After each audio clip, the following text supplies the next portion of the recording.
First of all, I just found out that this is being streamed over the internet. So, and I think our team is actually watching it. So I'm going to be quick because we have a lot of work to do back in the office. So, if you guys are up there, please, pay attention. I'll give you a few tips about what's happening in the company, and then back to work. Yeah. Thanks for your time today. I hope everybody in here will be able to keep up with me. I have a lot to talk about, and it's in English. So, if you do have any questions afterwards, please feel free to come up to me and ask me. I love to talk and listen at the same time. So we're talking about BuddyBet. BuddyBet is the business of emotion. We're going out to the world and we're trying to leverage pride and passion in a way. Nope. We're new at this. There we go. I'll just go like this every time. This is my wife, by the way. If I could please have a round of applause. This whole thing was her idea, so we're all here because of her.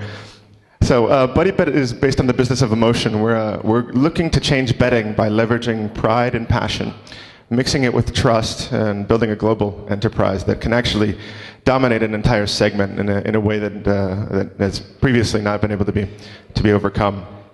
The site itself has been built over the last 12 months. We are a fully active mobile and internet-based system that allows people to bet directly against each other in a way that they expose their personality. So what that means, further. Actually, to be honest with you, I usually talk like this. Nobody trusts me with the microphone. So, sorry about that if I was being too loud. We are a website that's out to attract a new level of audience. We're trying to get people to bet against each other in a way that they understand who they're betting against. They know whose personality is kind of coming up against them, and we're trying to drive betting through pride and passion in a way that you get people to face off against one another because of the fact that they know who each other are. Our goal, of course, as I say, is to put pride and passion back into betting, and our niche is P2P social. We're focused on real fans. So in the first portion of our development plan, we're a sports betting website. What that means is basically we allow people to bet on any kind of sport across our website. Right now, if you went to it, you'd find we have, I think, 8 sports listed, and every month we're increasing that number. So we try to go out and get people to focus on the idea of betting against other people who perhaps have different feelings than they do about anything, but as I say, our core initial driver is sports. We're focused on real fans. We're trying to reach a new generation of punter, which means better. And we are also growing out of sports into other areas, such as charity-based pool betting. We're moving into custom bets and bets on gaming. So we are in the Czech Republic, of course. We have a development team here, and we're leveraging the value that the Czech Republic brings, which is in technology, we think, in the most part. Cheers. At the same time, we're facing a global audience, so we're not very much interested in this market at all, commercially. Our initial tack is actually on the UK and Ireland, but then we're looking to move into Asia from that point. Our B2C offering, as I said, has been put up now. That's our mobile and website that basically provides a face for people to understand what BuddyBet is and what it can do. But at the same time, we need to attract people to the site. So how do we do that? We don't believe we can do that through the average display advertisement sponsorship model that's kind of played out and basically is something that millions of pounds are spent on by companies much larger than us every year. What we're trying to do instead is we're trying to be quite innovative in our approach to marketing.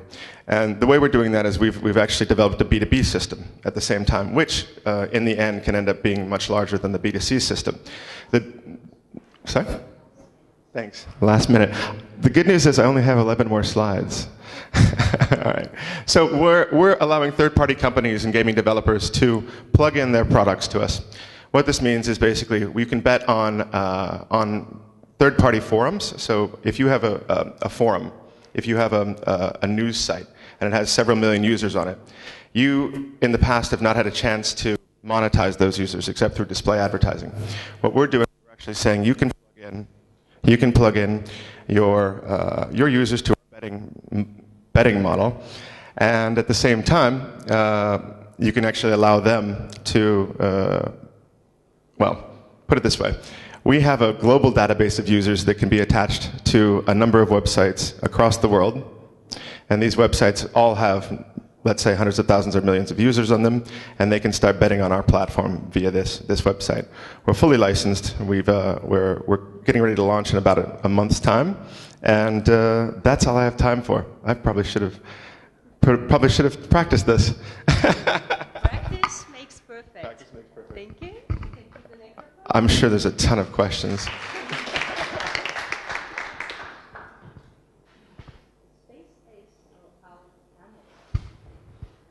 So if I may start, I must admit that I'm a great fan of your project, because I think we need more projects like this, because I really, it's unbelievable success that you have raised so much investment here, and from the portfolio of one of the best local venture capitals or angel investors. So I wish you a great success, and I hope that you will be successful, because we need such a successful and globally aimed project. So my best wishes to you. Thank you very much.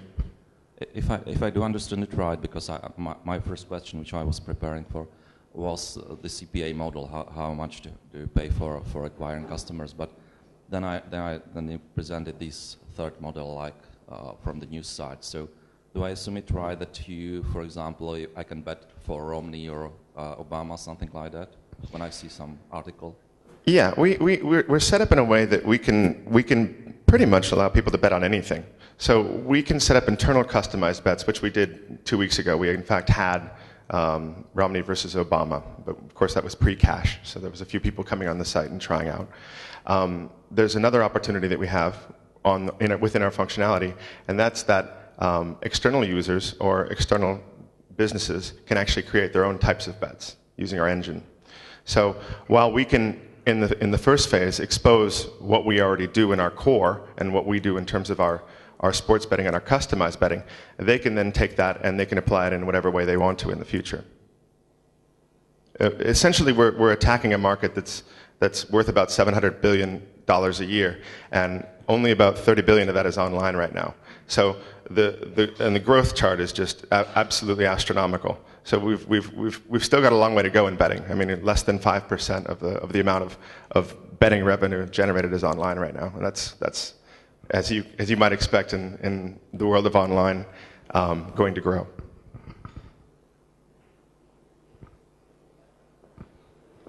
May I ask what would be like the key highlights of the performance of the platform so far, like in terms of number of users, like active people betting really against each other, some numbers?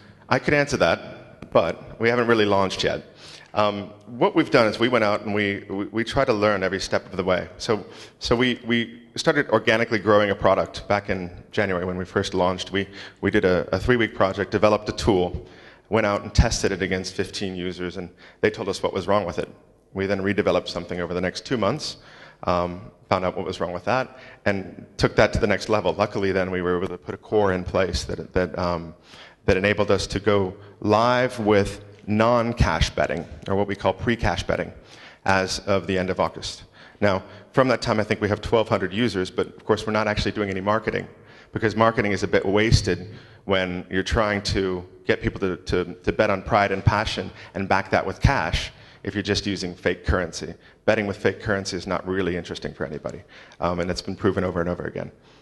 So what we do have, though, is the option for a lot of people to supplement their fake currency with things like action bets, where they have to do something silly like grow this mustache that I had to grow this month.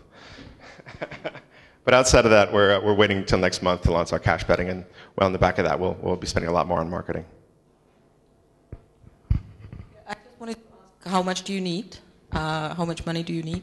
And I have one question. I'm not good at betting, but what is charity-based pool bets? I saw that charity betting is very far broad from each other. It has been. It won't be. First of all, let me start with that question, the second question first. Charity-based pool betting is based on the idea that right now, when a lot of people go out, let's say, and they want to raise money for whatever cause, I suppose the most obvious example is when someone runs a marathon, like the London Marathon, and they'll send you an email and say, hey, give me 30 euros because I'm running a marathon. I think we've all gotten those emails. And that model has gotten a little bit tired and played out. You know, I run a lot of marathons, and unfortunately I can't keep raising money that way. What I'm doing, or what we're doing as a company with betting, is we're going to actually allow people to set up pool bets in a way that people put in their whatever the participation amount is. So let's say I wanted to make people pay £10 to participate in a pool. They put in their £10 and they choose a finishing time for my marathon. So they think that I'm going to finish within 3 hours. 3 hours and between 30 seconds and 59 seconds. So they can actually buy that slot. So they're the first in, they can buy that finishing slot.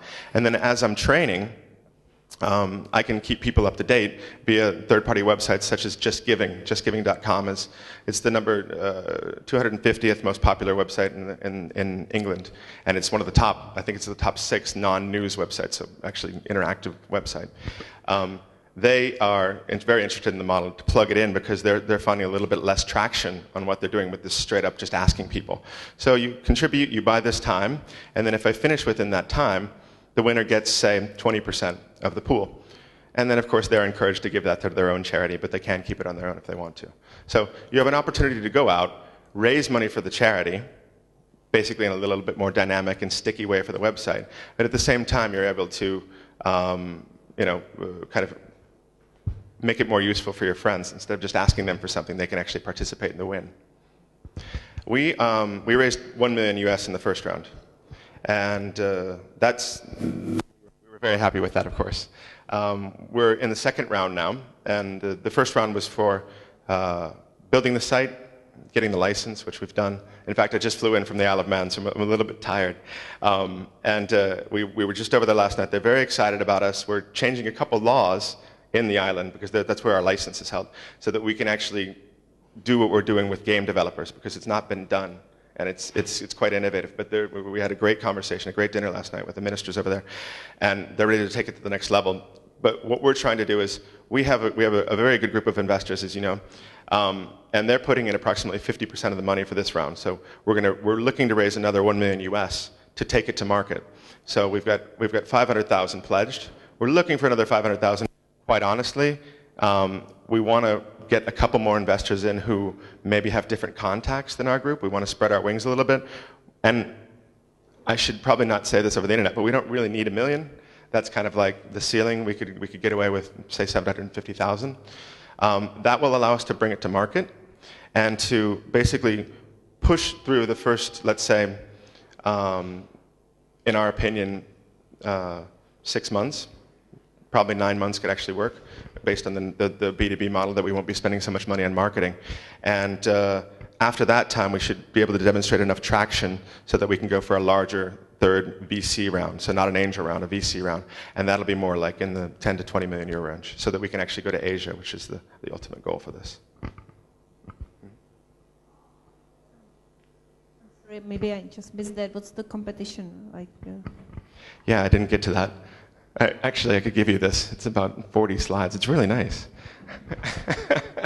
The competition's interesting. The idea of social betting started about 12 years ago. And the first social betting company was a group called Flutter. Thank you, Flutter. Flutter started at the same time as a second website called Betfair. God, I am tired. The world's biggest betting exchange. That site has more transactions per day than the London and New York stock exchanges. So it's a very large site. They're the dominant player in using the P2P model. However, they don't really do anything social. And along the lines of that same group, there's other groups out there like bwin and a few others that are very large, but they don't really have the P2P model. They're working on the idea of taking on risk yourself And they're also not looking at the B2B aspect so much. There are a couple new companies that are out there that are trying to do something similar, but directly in this niche that you see up on the board, we're pretty much the only player so far. Okay. Thank you very much. Děkuji moc.